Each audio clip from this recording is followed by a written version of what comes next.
School खत्म। अब तो कॉलेज लाइफ। मन में हलचल, आंखों में सपने, बड़े शहर, नया सफर।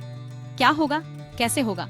उत्साह और डर दोनों साथ साथ। माँ की फिक्र, पापा का भरोसा, दोस्तों के साथ वादे, फिर मिलेंगे, मस्ती करेंगे। कॉलेज पहुंचे, वाह क्या नजारा था। इतने सारे लोग, सब नए, सब अपने अपने सपनों के पीछे। कोई डॉक्टर बनने आया है, कोई इंजीनियर, किसी को बिजनेस करना है तो किसी को कलाकार बनना है। यहाँ हर कोई कुछ बनने आया है, कुछ कर दिखाने आया है। पहला दिन थोड़ा अजीब सा लगा, नए चेहरे, नई जगह, लेकिन जल्दी ही सब इजी हो गया। नए दोस्त बने, सब मिलकर कॉलेज एक्सप्लोर किया। कैंटीन में चाय पी, लाइब्रेरी देखी और ग्राउंड में घूमे। दिल में एक अजीब सी खुशी थी। लग रहा था जैसे जिंदगी का एक नया चैप्टर शुरू हो गया है। एक ऐसा चैप्टर जो खुशियों से भरा होगा, जो यादों से भरा होगा। दूसरे दिन पहला लेक्चर। सब एक्साइटेड थे। नए कपड़े, नए बैग, क्लासरूम में जगह बनाने की होड़ मची थी। कोई पीछे बैठना चाहता था तो कोई आगे। प्रोफेसर आए, सब शांत। लेक्चर शुरू हुआ। कुछ समझ आया, कुछ नहीं, लेकिन मजा तो आया। बीच बीच में प्रोफेसर के जोक्स पर सब हंसते। कोई किसी से बातें करता तो कोई किताबों में खोया रहता। एक लड़का था जो सबसे आगे बैठा था। वो हर बात पर प्रोफेसर से सवाल पूछता। शुरू में तो हमें अजीब लगा, लेकिन फिर उसकी लगन देखकर अच्छा लगा। वो सच में कुछ सीखना चाहता था। लेक्चर खत्म हुआ, सब बाहर निकले। कुछ तो सीधा कैंटीन भागे तो कुछ लाइब्रेरी। हम दोस्त ग्रुप में बातें करते हुए हॉस्टल की तरफ चल दिए। हॉस्टल लाइफ क्या बताएं? यहाँ तो हर दिन एक नया एडवेंचर था। हमारा रूम था 303। 4 दोस्त, 4 किस्से। एक था राजू जो हमेशा मस्ती के मूड में रहता था। दूसरा था अमित जो पढ़ाई का पक्का था। तीसरा था विवेक जो हमें हमेशा हंसाता रहता था। और चौथा मैं।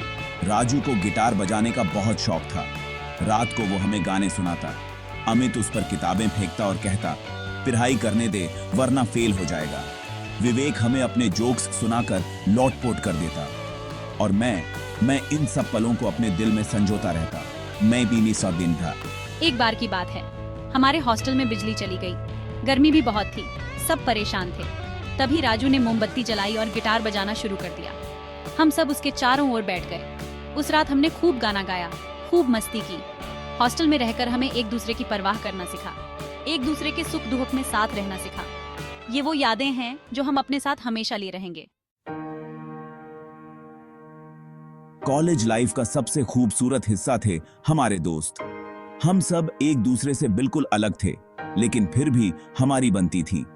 राजू का दिमाग हमेशा नए नए आइडियाज से भरा रहता था। अमित हमें हमेशा पढ़ाई के लिए मोटिवेट करता रहता था। विवेक हमारे ग्रुप का एंटरटेनमेंट मंत्री था। और मैं इन सबको संभालने की कोशिश करता रहता था। हम साथ में क्लास जाते थे, साथ में कैंटीन में खाना खाते थे और साथ में ही मस्ती करते थे। पढ़ाई के दिनों में हम एक दूसरे की मदद करते थे। अगर किसी को कोई टॉपिक समझ नहीं आता था तो बाकी दोस्त उसे समझाते थे। एग्जाम्स के दिनों में तो हमारा हॉस्टल रूम ही लाइब्रेरी बन जाता था। एक बार अमित का एक सब्जेक्ट में एग्जाम खराब हो गया। वो बहुत उदास था। हम सब ने उसे सांत्वना दी और कहा, कोई बात नहीं यार, अगली बार मेहनत करेंगे और अच्छे नंबरों से पास होंगे।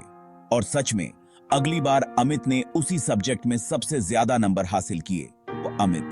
कॉलेज में बनी ये दोस्ती हमारी जिंदगी का सबसे कीमती तोहफा है। ये वो रिश्ता है जो हमेशा हमारे साथ रहेगा। कॉलेज लाइफ का अंत आ ही गया। फेयरवेल पार्टी का दिन था। सब खुश भी थे और उदास भी। खुश इसीलिए क्योंकि अब हम अपने करियर की शुरुआत करने वाले थे, और उदास इसीलिए क्योंकि अब हम अपने दोस्तों से दूर जा रहे थे। फेयरवेल पार्टी में हमने खूब मस्ती की, गाना गाया, डांस किया और एक दूसरे को यादगार तोहफे दिए। आखिर में जब विदाई का वक्त आया तो सबकी आंखें नम थीं। हमने एक दूसरे को गले लगाया और वादा किया कि हम हमेशा एक दूसरे के टच में रहेंगे। कॉलेज ने हमें सिर्फ किताबों का ज्ञान ही नहीं दिया, बल्कि जिंदगी जीने का सलीका भी सिखाया। हमें अपने जुनून को पहचानना सिखाया। हमें हार से घबराना नहीं सिखाया। और सबसे बढ़कर हमें सच्ची दोस्ती की अहमियत समझाई। हमें सच्ची दोस्ती की। कॉलेज लाइफ एक ऐसा सफर है जो हमेशा याद रहता है। ये वो समय होता है जब हम अपनी पहचान बनाते हैं, अपने सपनों को जीते हैं और अपनी जिंदगी की नई शुरुआत करते हैं।